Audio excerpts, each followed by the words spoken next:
우리가 왜 망했냐?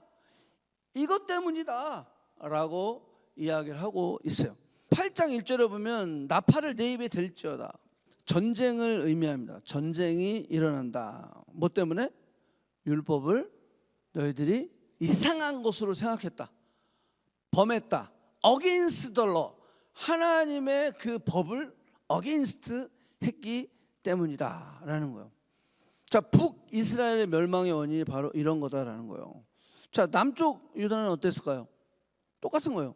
남쪽 유다도 586년에 멸망을 했지만 남쪽 유다도 하나님이 이렇게 페이버를 주셨는데, 이렇게 친밀하게 진심을 다해서 그냥 내가 너를 이렇게 사랑한다라고 하는 의미로 특별하게 많은 것을 내가 너에게 줬는데, 남쪽 유다도 언약을 깨고 율법을 버렸고 말씀에 순종하지 않았기 때문에 남유다도 결국 멸망하게 되었다. 자, 하나님께서 율법을 주신 목적, 그것은 구원의 기준은 아니에요. 여러분, 율법은 구원의 기준이 아닙니다. 율법에는 구원의 능력이 없습니다. 자, 율법을 통해서 하나님의 백성이 하나님의 백성다운 삶을 사는 거예요. 풍성함을 누리는 거예요. 구원을 오직 누구? 예수 그리스도. 아멘. 예수 그리스도요. only Jesus. 하지만 예수 믿는 사람이 풍성함을 누리느냐 누리지 않느냐는 내가 하나님의 말씀을 따르느냐 따르지 않느냐, 하나님의 율법을 지키느냐 지키지 않느냐의 기준이 있다는 것은 사실이라는 거예요. 자, 그래서 예수님도 직접 이렇게 얘기했어요. 요한복음 10장 10절에 보면 내가 온 곳은 생명을 얻게 하고 더욱 풍성케 하려 함이라. 도둑놈이 온 곳은 뭐라고 했어요? 죽이고 빼앗고 멸망시키고, 이런 걸로 도둑이 왔다. 사탄은, 세이트는 적의 목적이야, 펄퍼스야. 근데 예수님이 오신 펄퍼스는 뭐냐면 너에게 생명을 주고 풍성하게 하라. 생명은 뭐? Justification by faith. 생명은 믿음으로요. 생명은 오직 예수 그리스도를 믿음으로. 그치만 풍성함은 뭐죠? 우리가 하나님의 말씀을 지킴으로, 하나님의 율법을 순종하고 따름으로.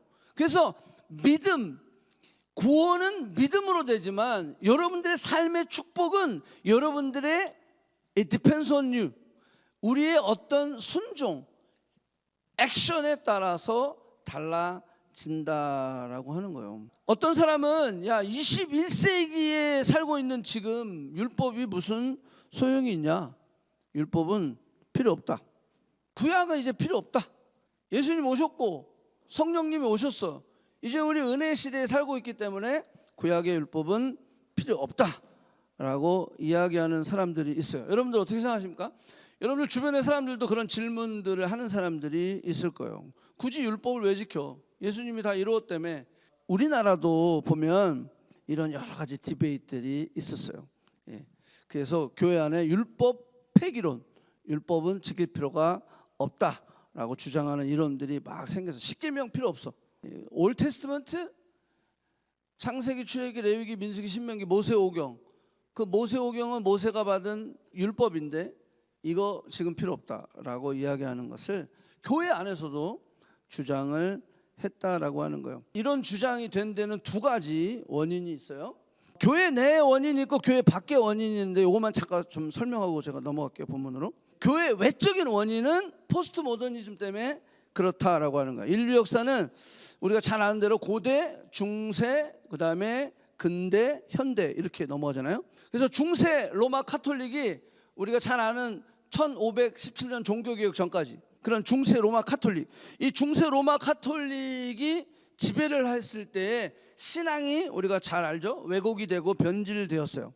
그래서 교황을 중심으로 해가지고 기득권 세력이 형성이 되면서 모든 힘과 권력과 돈은 하이라키, 저 꼭지점을 향해 갔어요. 지금도 바티칸은 뭐 엄청난 부를 지금 축적하고 있죠. 심지어는 그때 어떻게 했냐면요, 성경도 평신도는 읽을 수 없었어요. 평신도가 성경 읽으면 그냥 바로 죽여버렸습니다. 그 정도로 세게 나갔어요. 성경을 우리말로 번역을 한다, 자기가 읽기 쉬운 말로 번역을 한다, 그건 죽어버렸어요. 죽는 거예요. 그러니까 어떻게 했냐면요, 이해되지도 않는 원어로 읽어줬어요. 그거는 미사를 지날 때 그걸 읽어줬다고. 그냥 무슨 말인지도 몰라. 그러니까 설명해야 저 설명이 맞는 설명인지도 모르고 그냥 듣는 거야. 그래서 신앙의 절대 권리를 위에서 다 쥐고 있었어요. 그래서 뭐가 일어났다고요? 1517년에 말틴 루터에 의해서 종교 개혁이, 리포메이션이 본격적으로 시작이 되었어요. 그때 말틴 루터는 저머니잖아요, 독일. 그래서 독일어 번역으로 성경이 번역되기 시작됐다라고 하는 거예요. 자, 그런데 이제 18세기, 19세기 오면서 우리가 잘 아는 계몽주의, 언라이트닝 무브먼트도 일어나고 이성주의, 그죠? 이성주의가 막 발달하기 시작해서 인간의 이성이 최고의 권위를 가지게 돼요. 이게 18세기, 19세기 이야기예요. 자, 인간의 이성이 최고야, 이렇게 계몽주의가 일어나면서부터 어떻게 바뀌기 시작했냐면 포스트 모더니즘으로 바뀌면서 야, 모든 것에는 절대 기준이 없다라는 게 나오기 시작한 거예요. absolutely true는 없어. 다 상대적인 거야. 이렇게 얘기하기 시작한 거야. 그러니까는 우리가 성경은 절대 진리다라고 외치면 no, 그것도 절대 진리가 아니야. 상대적이야. 상대적으로 다 해석할 수 있다라고 이야기를 하기 시작했어요. 모든 것이 상대적인 기준이다 보니까 신앙도 윤리도 도덕도 모든 것이 절대 진리가 없는 거예요. absolutely true가 없는 거예요. 다 상대적인 진리만 있을 뿐이다 라고 주장하는 것이 바로 포스트 모더니즘 사상이다라는 거예요. 내가 옳다고 이야기하는 것이 너에게는 옳지 않을 수도 있지, 또 너가 옳다고 주장하는 것이 내게는 옳지 않을 수도 있어. 굉장히 좋은 말인 것 같죠? 서로 배려하는 말이잖아요. 그래서 서로 강요하지 마. 강요하지 마. 그 사람의 생각과 취향을 존중해 줘야지. 자, 이렇게 바뀌는 거예요. 그러다 보니까 종교도 변질되고 윤리도 변질되고 도덕도 변질되고 다 취향에 맞춰서 움직이는 거예요, 그냥. 그러니까 어떻게 돼요? 우리의 섹스 성별도 그 취향에 맞춰버리는 거야. 오늘은 남자가 됐다가 내일은 나는 오늘 여자가 되고 싶어. 그러면 여자가 되는 거예요. 셰퍼드의 거기 캐나다 그 가버먼트 빌딩 가갖고 패스포드를 할 때도 마찬가지예요. 패스포드에 분명히 남자라고 되어 있는데 익스텐션 하면서 난 여자로 써줘. 그러면 여자로 써줘야 돼요, 지금. 이런 세상이 되어버렸다라는 거예요. 이게 포스트 모더니즘이 가져온 절대 진리는 없다, 상대 진리만 있을 뿐이다, 그걸 주장하는 거예요. 그래서 너무 강요하지 마라. 그러다 보니까는 어떻게 돼요? 내 자녀도 신앙을 전수해 주지 못하는 거야. 이게 진리야, 이게 absolute true야, 이게 하나님이 주신 절대 진리야, 오직 예수 그리스도야, 예수 그리스도만이 구원을 받는 거야. 이거를 부모도 자녀에게 이야기해 주지 못하는 거야. 왜? 포스트 모더니즘이니까. 그러니까 어떻게 됐어요? 자녀들이 다 교회 밖을 나가버렸다는 거예요. 교회 안 옵니다. 다음 세대 여기 캐네디언 처치 가봐요. 평균 연령이 65세야. 그렇게 돼버렸다라고 하는 거예요. 절대적인 의, 절대적인 종교, 절대적인 말씀이 없기 때문에 기독교도 불교도 유교도 힌두교도 이슬람도 모든 종교는 다 뭔다? 구원을 받을 수 있다. 릴리저스 플루럴리즘. 이렇게 바뀌어버렸다라고 하는 거예요. 종교다원주의가 생겨버렸다라고 하는 거예요. 그러나 예수님은 뭐라고 얘기했어요? 그러나 성경은 뭐라고 얘기했어요? 그러나 사도들은 뭐라고 얘기하고 있어요?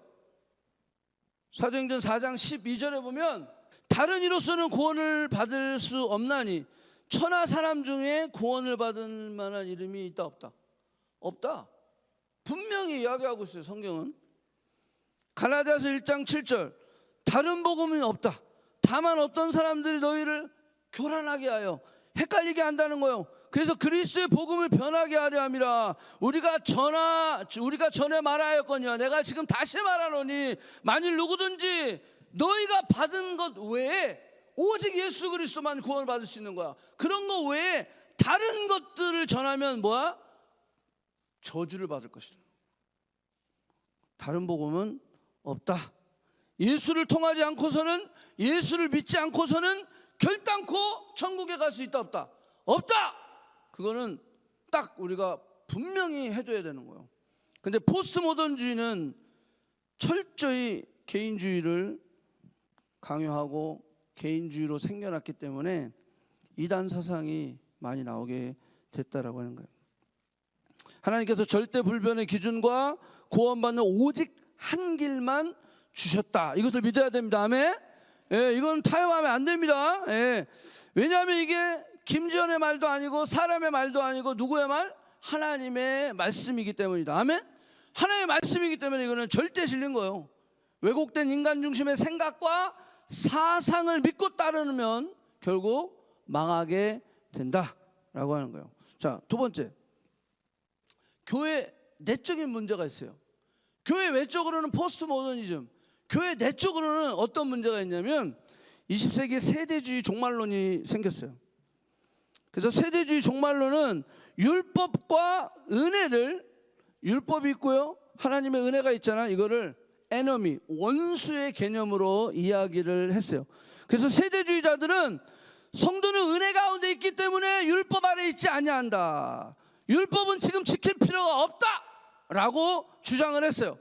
그래서 한국 교회에 보면 옛날에 저 막 어렸을 때 1990년 중반 후반 넘어오면서 엄청나게 막 부흥회를 많이 할 때, 그때 맨날 종말에 대해서 이야기하고 7년 대환란이 어떻고 막 그러면서 이 세대주의 종말론을 가르치는 목사님들이 굉장히 많이 있었어요. 그러니까 교회들이 여기에 빠져버렸어요. 그래가지고요, 1992년 10월 28일 날짜를 콕 집어가지고 이날이 종말이 온다. 1992년생 여기 있죠. 1992년 10월 28일 날 여기 종말이야. 그래가지고 다미성교회가 이거를 막 그냥 막 들고 일어나가지고요, 막 가정 버리고 막 그냥 모여가지고 지금 종말 준비한다고 난리도 아니었어요 그때. 그래서 다미성교회 이장님이라고 하는 사람이 등장을 했어요. 여러분들 세월호 때문에 잘 알려진 구원파, 그 구원파도 이요한이라고 하는 사람이 먼저 시작을 했습니다. 지금은 유병원이죠. 이 구원파도 뭐냐? 극단적 세대주의론을 주장하는 사람들이에요. 그러니까요, 율법 아래 있지 않은 거예요. 지금 난 은혜 아래 있으니까 무슨 짓거리를 해도 양심의 가책이 없는 거야. 구원 받았는데 나의 과거와 미래와 현재의 모든 죄를 구원 다 용서하셨는데 나는 이제 율법 아래 있지 않은데, 그러니까요, 자신이 엄청난 죄를 졌어도 그 죄에 대한 꺼리낌이나 죄의식이 없어져 버린 거예요. 자, 세대주의자들은 율법의 도덕적 윤리적 개념을 다 무시해 버렸어요. 십계명 지킬 필요 없다고 주장하는 거예요. 우리는 지금 은혜 시대에 살고 있는데 율법인 십계명은 존중은혜, 존중은혜. 하지만 우리 신앙과 신앙의 유일한 법칙으로 지킬 의무는 없다. 그래서 지금 이렇게 주장하는 사람들은 바로 세대주의의 영향을 받은 사람들입니다. 자, 이들이 주장하는 아주 핵심 성경 구절이 딱 두 가지예요. 요 두 성경 구절입니다. 첫 번째, 로마서 6장 14절. 죄가 너희를 주장하지 못하리니 너희가 법 아래 있지 아니하고 어디 아래 있다?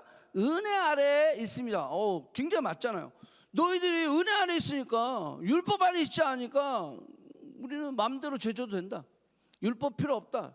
율법은 더 이상 우리를 어떻게 할 수가 없다. 이런 이론이요. 그러니까 저 말씀을 가지고 저들이 그런 이야기를 하는 거예요. 근데 저 말씀을 잘 보세요.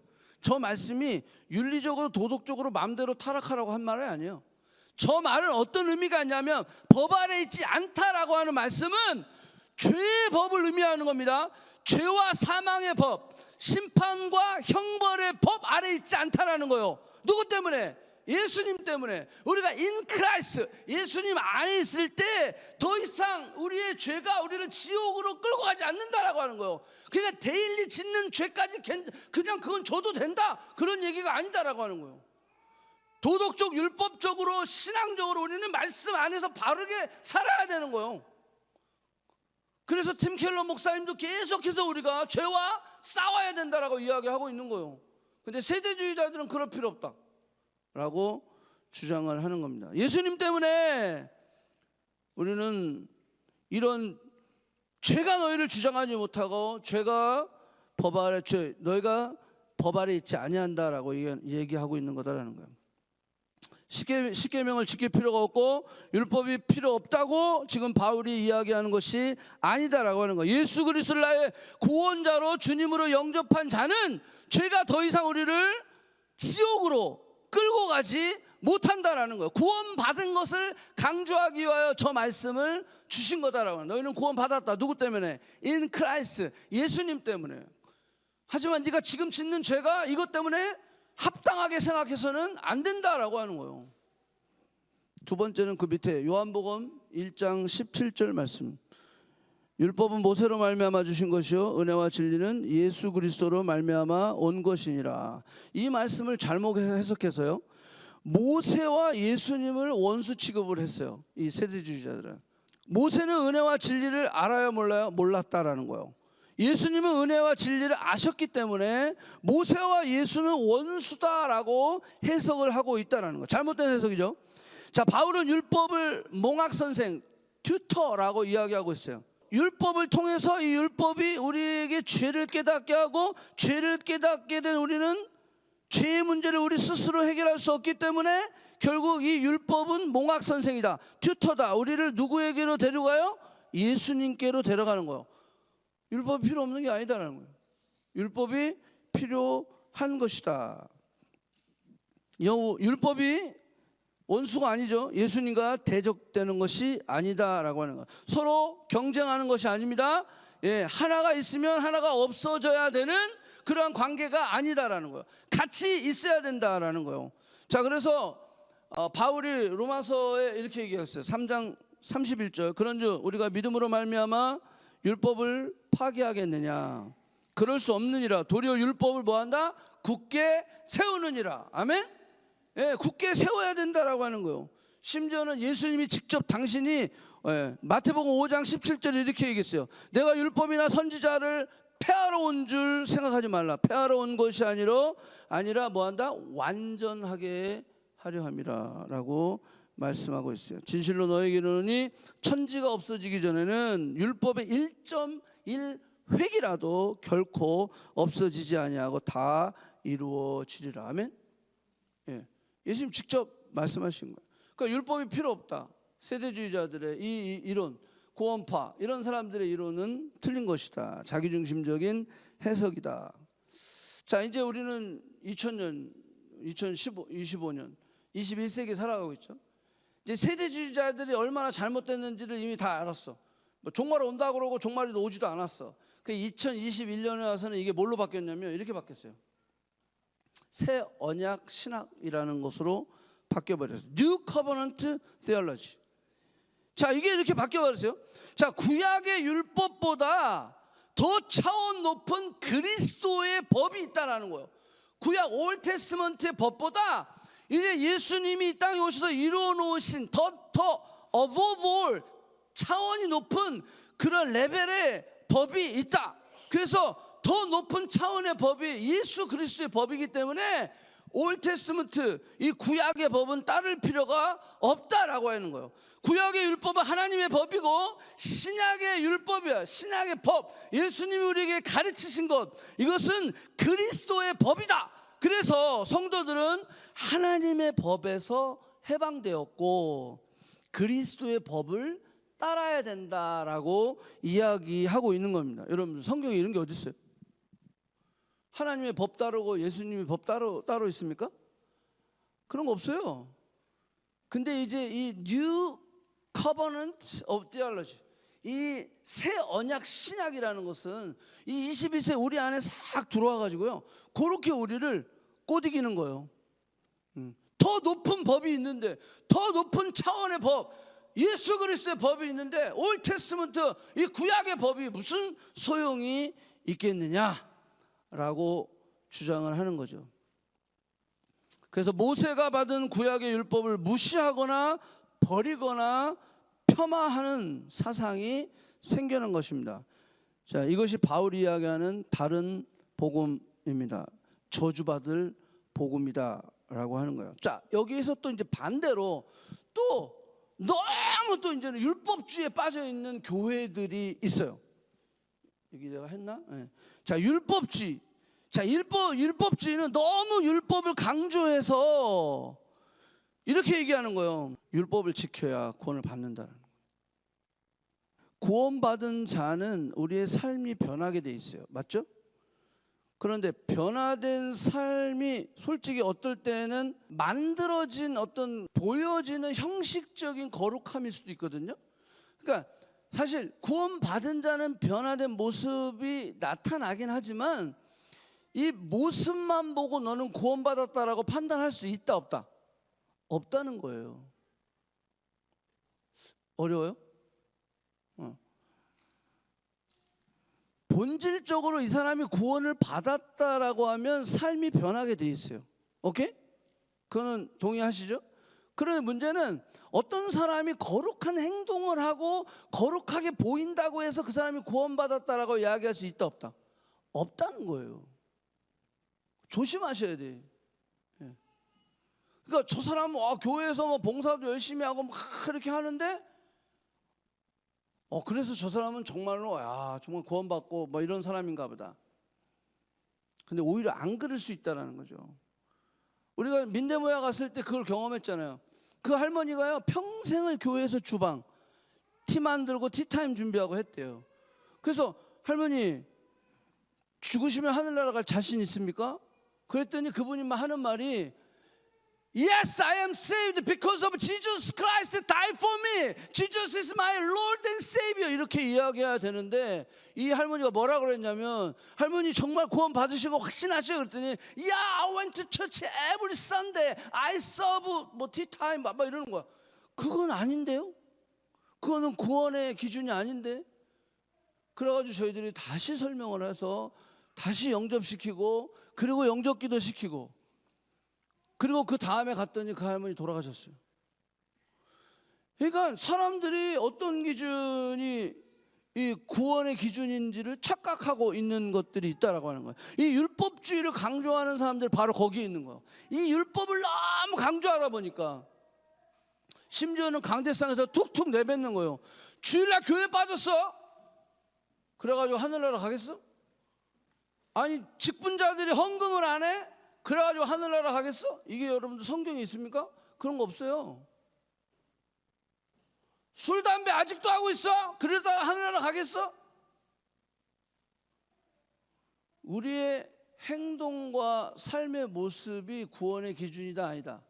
아닌 거예요. 구원의 기준은 뭐예요? 오직 예수 그리스도. 율법주의는요 거기에 빠져가는 거예요. 예수님 당시의 율법주의자들은 뭐였어요? 율법을 통해서 구원을 받으려고 했어요. 그래서 하나님 우리는 율법을 다 지켰어요. 근데 저 세리 저 세리는 죄인이에요. 그러면서 비방하고. 예수님이 뭐라 그랬어요? 친구를 향해서 비방하고 판단하는 자는 심지어 거기 뭐라 하냐 친구 보고 바보라고 하는 자는 뭐 했다? 살인을 했다. 여인을 보고 음욕을 품는 자는 간음을 했다. 이 사람들은요 직접 간음을 안 하고 직접 살인을 안 하면 안 한 줄 착각한 거죠. 근데 율법은 그 정도가 아니다는 거예요. 율법의 스탠다드를 이만큼 높여놓은 거예요. 그 말은 뭐예요? 율법으로 너희들이 구원받을 수 없다는 거예요. 율법을 인간은 지킬 수 있다 없다? 없는 거예요. 그럼 율법을 왜 주셨을까? 두 가지 펑션이죠. 죄를 깨닫게 하고 또 깨달은 죄인인 우리를 누구에게로 데려가는 거예요? 율법은 튜터 그리스도께로 데려가는 거예요. 근데 율법주의자들은 그게 아니라는 거. 그걸 강조하는 거예요. 아주 재미난 건 요즘도 우리 교회에도 있을 수도 있어요. 이 갈라디아인주의예요. 이 갈라디아인주의는요 어떤 거냐면요 예수님을 믿고 구원을 받았어. 그런데 율법을 지켜야 구원이 유지된다는 거예요. 와우. 예수 믿고 구원을 받았는데 너희가 구원을 계속 죽을 때까지 지키려면 뭘 지켜야 된다? 율법을 지켜야 된다는 거예요. 이게 갈라디안주의예요. 진짜 유명한 유튜브 강사들이나 목사님 중에 이런 얘기 하는 사람이 있습니다. 예수 그리스도 이름으로 구원을 받아요. 아멘. 근데 여러분들 율법을 지켜야 그 구원을 유지할 수 있습니다. 멀쩡한 장로교 막 이런 아무리 생각해도 이단이 아닌 교회에도 어떤 목사님들은 그렇게 메시지를 전하는 분이 있어요. 그건 철저하게 잘못된 겁니다. 율법을 안 지키면 구원이 상실한다는 거예요. 이것도 다른 복음입니다. 이단인 겁니다. 오직 구원은 예수를 믿음으로. 하지만 믿음으로 구원받은 사람들은 하나님의 거룩한 법, 율법, 하나님의 말씀을 존중하고 그 말씀을 순종할 때 우리 안에 성령의 능력으로 우리가 어떻게 된다? 성화되어 가는 거예요. 성화되어 가는 거. 그래서 칭의 justification by faith, 이거는 sanctification 전에 justification이거든요. justification, 이거 의롭다함 받은 거. 그런데 우리가 성화되어야 되는 거예요. sanctification, 성화되어 가는 과정 속에는 뭐가 필요하다? 하나님께서 우리에게 주신 말씀, 그 율법, 그것을 지킴으로 말미암아 내 안에 성령이 우리로 하여금 예수님을 닮아가게 하는 거예요. 그게 그래서 그 율법이 필요하다라고 이야기할 수 있는 거다라는 거죠. 그러니까 율법은 구원을 위해서 구원의 조건이 아니다, 기준이 아니다라는 것을 반드시 우리가 기억을 해야 된다. 그래서 우리가 성화되어 가기 위해서 하나님의 말씀을 지키고 하나님의 율법을 지키면서 우리 안에 계신 성령님께서 우리로 하여금 점점 누구를 닮게 한다? 예수님을 닮게 해 주시는 것이다 라고 하는 거예요. 아멘? 아멘. 만약 율법 폐기론이 맞다면 모세가 받은 그 율법은 필요 없다 라고 이야기한다면 문제가 생겨요. 왜냐하면 말씀의 기준이 사라지기 때문에. 이게 성령의 역사인지 사탄의 역사인지 뭘로 구분해야 돼요? 하나님의 말씀으로 구분해야 돼요. 근데 율법을 폐기시켜버리면요, 하나님의 법, 하나님의 말씀을 폐기시켜버리면 기준이 없어져 버리는 거예요. 그렇기 때문에 이게 내 생각인지 하나님의 생각인지, 여러분 우리 주변에 보면 하나님이 나한테 이렇게 말씀하셨어, 그렇게 얘기하는 사람 있잖아요. 그 기준이 뭐예요? 내가 본 거요? 아니에요. 내가 본 것이 하나님이 주신 거라고 하는 확신이 되기 위해서는 그걸 어디다 갖다 재야 돼요? 말씀에 갖다 재야 되는 거예요. 말씀에 갖다 쟀는데 내가 본 게 아니야. 그러면 우리는 다시 기도해야 되는 거예요. 재확인할 수 있어야 돼요. 왜? 우리는 불완전하잖아요. 완전한 사람 하나도 없습니다. 불완전하니까 다시 컨펌 받아야 돼요. 다시 기도하고 다시 하나님 앞에 응답을 받아야 돼요. 그런 노력이 우리에게 필요하다라고 하는 거예요. 그래서 흔히 신비주의자들이 체험만을 주장하는 거야. 그러니까 내가 이런 체험을 했으니까, 그러니까 목사가 뭐라고 해도 목사 말보단 자기가 체험한 게 더 우선인 거예요. 심지어는 자기의 체험이 하나님의 말씀 뒤에 있어요, 앞에 있어요? 앞에 있어 버리는 거예요. 이거 아닙니다. 이거는 되게 위험한 것입니다. 항상 말씀이 우리 앞에 있어야 됩니다. 말씀이 기준이 되어야 됩니다. 어떤 체험을 하고 어떤 음성을 듣고 뭘 했더라도 그 모든 것은 어디에다가 딱 갖다 대야 돼요? 하나님의 말씀에다 갖다 대야 돼요. 거기에 어긋나면 그거는 잘못 들은 거다라고 하는 거예요. 그런데 그때 당시 사람들은요, 오히려 선지자의 말보다 누구의 말을 더 귀 기울였어요? 세상의 말을 더 귀 기울였어요. 선지자가 뭐라고 얘기하면 저 어리석은 것들 막 이러면서 오히려 손가락질하고 선지자를 때리고 선지자를 옥에 가두고 선지자를 심지어는 죽여버렸어요. 하나님의 말씀을 선포했는데 자신의 기준에 안 맞으니까, 자신이 말씀보다 앞에 있으니까, 그죠? 그러니까 선지자가 아무리 얘기해도 그거는 귀tum에도 안 들어오는 거예요. 완전히 이상한 것으로 여겨버렸더라라고 하는 거예요. 자, 여러분들, 이때 당시에 이스라엘의 권위자, 하나님께서 세우신 자는 누굽니까? 선지자죠. 호세아. 그죠? 대선지자, 소선지자 이런 선지자들이에요. 그런데 오히려 이때 사람들은 이런 이 선지자의 말을 듣지도 않고 이 선지자에게 오히려 가짜라고 이야기를 했다라고 하는 거예요. 여러분들 진짜 가짜가 누굽니까? 이스라엘 백성 아니에요. 지금 호세아는 하나님의 바른 대언을 하고 있잖아. 근데 오히려 이스라엘 백성들은 그렇게 생각했다라는 거예요. 지금도 마찬가지예요. 목사가 말씀을 선포할 때 어떤 사람은 귀뚱해도 안 듣는 사람이 있어요. 왜? 내 생각이랑 다르니까. 물론 목사가 가끔 내 개인적인 이야기를 하면서 양념을 칠 때도 있어요. 그런 건 여러분들 그냥 잊어버리세요. 근데 하나님의 말씀을 가지고 선포할 때는 내 생각과 달라도 내가 그걸 아멘 할 수 있어야 된다라고 하는 거예요. 왜? 말씀을 지금 대언하고 있으니까, 선포하고 있으니까. 그래서 기름 부음 받은 자들과 절대 다투거나 등지지 마라라고 이야기하는 게 여기 있는 거예요. 다윗이 기름 부음 받은 자에 대해서 철저하게, 왜? 이 기름 부음 받은 자는 심지어는 사울이잖아요. 저거는 사울이 나를 죽이려고 했잖아요. 그럼에도 불구하고 사울은 누가 세웠다? 하나님이 세웠다라는 거예요. 그러니까 사울을 향해서 손가락질하고 등을 돌리면 누구를 향해 손가락질하고 등을 돌리는 거예요? 하나님한테 그런 거예요. 그러니까 다윗은요 철저하게, 내가 어찌 기름 부음 받은 자를 해할 수 있겠냐? 이거는 누가 해결하셔야 돼? 하나님이 세우셨으니까 하나님이 해결하셔야 돼. 그러니까 교회 신앙생활할 때 하는 것도요, 우리가 건강하게 신앙생활하기 위해서는 하나님이 세우신 목사, 하나님이 세우신 영적 지도자에 대해서 등을 돌리면 안 된다는 거예요. 오히려 그분이 잘못했을 때 우리가 기도하고 엎드렸을 때 하나님이 그분은 다루셔야 된다라고 하는 거예요. 왜? 그게 축복받는 비결이에요.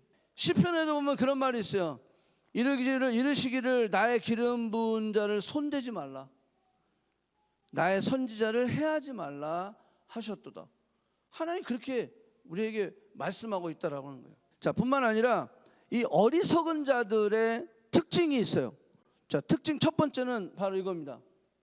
이 축복의 주체가 누구인지를 모르고 있다라고 하는 거예요.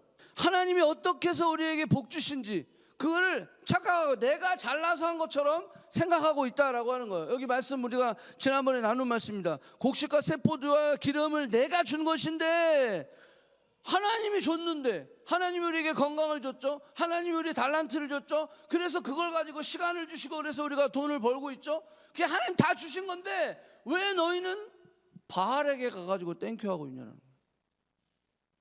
그래서 이스라엘 백성들이 어리석은 자들, 우리가 이거 신앙생활 하다 보면 우리의 어리석음 그것이 막 드러나거든요. 예, 신앙생활 하다 보면 그럴 때 있어요. 예, 내가 잘해서, 내가 잘나서, 내가 스펙이 좋아서, 내가 경험이 많아서, 내가 똑똑해서 그렇게 된 걸로 착각할 때가 있다는 거죠. 철저하게 겸손해야 된다라고 하는 거예요. 자, 두 번째는 왜 어리석냐 하면 역사의 교훈을 받지 않았다라는 거예요. 여러분 어떻게 보면 이 성경 말씀은 역사적인 사실이잖아요. 이 사실을 우리에게 보여주신 목적이 뭐예요? 이거를 잘 듣고 배우면서 우리의 삶에 적용하라는 거 아니에요. 잘못했던 것들은 또 반복하지 말고, 잘한 것들은 또 내 것으로 만들어서 더 축복된 삶을 살고, 그거 아니겠어요? 근데 이스라엘 백성들은 그 역사의 교훈을 받지 않았다라고 이야기했어요. 첫 번째는 기브아의 교훈이에요.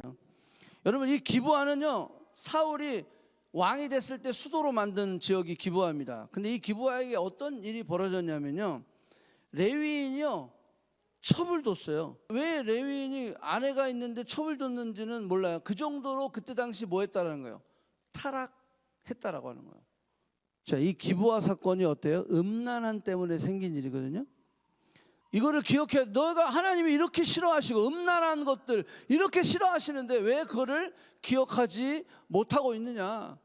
역사의 교훈을 받지 못하고 있는 이스라엘 백성들을 우리가 볼 수가 있죠. 우리도 마찬가지예요. 우리도 그걸 계속 생각하는 거야. 하나님 뭘 싫어하시는지. 두 번째는 뭐냐면요, 바알볼의 교훈이에요. 이거 제가 좀 빨리 넘어가면 이거는 하나님과 우상을 같이 섬기는 걸 이야기하는 거예요. 하나님도 섬기고 우상도 섬기는 거예요. 두 종교를 섬기는 거에 대한 하나님의 경고. 그 다음에 길갈의 교훈. 길갈의 교훈은 어떤 의미가 있냐면요, 이 길갈은 어떤 곳이냐면 여호수아가 가나안 땅 넘어가서 첫 번째 정착한 곳이 길갈이에요. 그 길갈은 어떤 의미가 있냐면 애굽의 수치가 굴러갔다. 애굽에서 이제는 이제 첫 번째 가나안 땅 들어와서 광야 시간을 지나서 광야를 지나서 40년 동안 지나서 이제 가나안 땅에 들어가서 첫 번째 정복을 해서 정착한 지역이니까 이제 애굽에서 430년 동안의 죄, 그 종으로 있었던 것, 그 모든 것을 이제는 우리는 씻었고 이제는 우리의 땅에 정착했다라고 하는 의미에서 길갈이라고 하는 이름을 이렇게 불러 주었는데, 그 길갈에다가 이스라엘 백성들이 바알의 제단을 쌓기 시작합니다. 쫓아 보냈던 그런 모든 수치를 바알의 제단을 쌓음으로 말미암아 다시 그 수치를 가져왔던 곳이 길갈이다라고 하는 거예요. 그래서 우리 신앙생활을 통해서 하나님께서 예수 그리스도 이름 안에서 우리가 쫓아 버렸던 그런 우리의 안 좋은 가치관과 생각과 행동과 이런 것들을요, 또 우리의 게으름을 통해서 다시 또 끌고 오는 거예요. 다시 또 끌고. 여러분들이 간증도 하고 커넥트교에 있으면서 신앙이 전 자랐어요 막 하는 친구들 있죠. 그 자랐어야 하는 친구들의 삶에 아주 중요한 우리가 해야 할 노력이 있는데, 그게 뭐냐면 우리의 신앙이 멈추지 않게 하는 거예요. 안 그러면 신앙은 백슬라이딩 하게 되어 있어요. 근데 이 이스라엘 백성들의 신앙이 어땠어요? 백슬라이딩 한 거예요. 예. 그렇게 광야를 거치고 그 다음에 적각거리 흐르는 하나님의 약속의 땅 가나안 땅을 정복하면서 그 정도로 믿음이 강하고 아주 하나님의 풍성함을 누렸던 이들이 어떻게 됐어요? 신앙이 다 백슬라이딩 해가지고 어떻게 됐어요? 하나님의 책망과 주변의 나라들로 인하여서 멸망당하는 꼴이 되어버렸던 그 모습. 왜 너희들은 역사의 교훈을 받지 않고 있느냐, 그거를 지적하는 거예요. 여러분, 우리가 하나님의 말씀을 모르면요, 우리는 이 교훈을 받을 수가 없어요. 아멘. 그래서 우리가 말씀 공부하자는 거예요. 말씀으로 돌아가서 BCN도 하고 CLT도 하고 열심히 말씀 공부를 해야 돼요. 개인적으로 또 말씀을 읽고 묵상하면서. 왜? 이 말씀을 없으면요, 이 모든 것이 누구로부터 왔는지도 모르고 역사의 교훈도 모르고, 마지막은 어떤 게 있냐면요, 누구의 말을 들어야 할지도 몰라요. 내가 얘 말을 들어야 될지 얘 말을 들어야 되는지 헷갈리는 거예요. 아까 우리 주한이가 그 얘기했잖아요. 선택에 대한 거. 이게 얼마나 우리의 삶 속에 선택이 많아져요. 근데 이 선택을 해야 될지 저 선택을 해야 될지 이걸 어떻게 알 거야? 그래서 우리가 올바른 선택을 하기 위해서 하나님과의 친밀함이 생겨야 된다는 거예요. 그 말씀을 깊이 있게 알아가야 된다는 거죠. 말씀을 통해서, 그리고 우리 안에 계신 성령님이 우리 안에 충만함으로 말미암아 우리의 길을 인도해 가시는 그 인도를 받을 수 있어야 되는데, 성령에 충만하지 않죠. 말씀도 모르죠. 그러다 보니까 어떻게 돼요? 내 이 모든 것이 누구로부터 왔는지도 모르고, 누구를 섬겨야 되는지도 모르고, 누구의 말을 들어야 되는지도 모르는, 역사의 교훈을 받지 않는 그러한 이스라엘 백성들이 되어버렸다라고 하는 거예요. 자, 그래서 호세아가 계속 이야기하는 거예요. 우리가 이렇게 어리석은 백성이었다.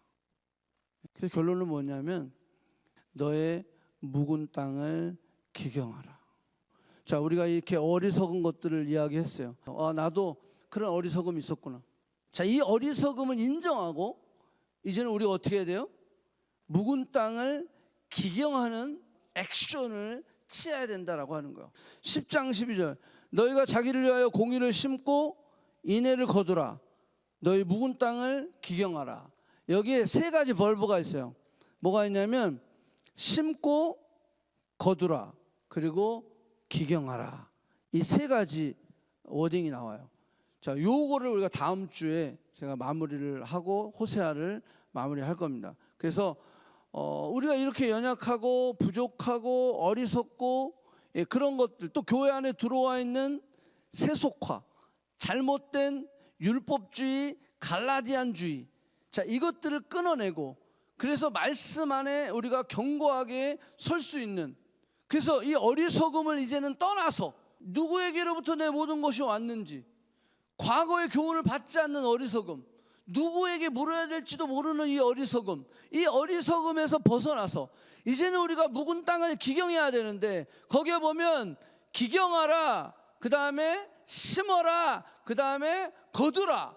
원래는 지금 거기에 심고 거두고 기경하라 이렇게 되어 있는데, 사실은 바뀌었어요. 기경이 먼저 여러분들 기경을 해야 되죠. 브레이크업 해야 되잖아요. 영어로 단어는 브레이크업 되어 있잖아요.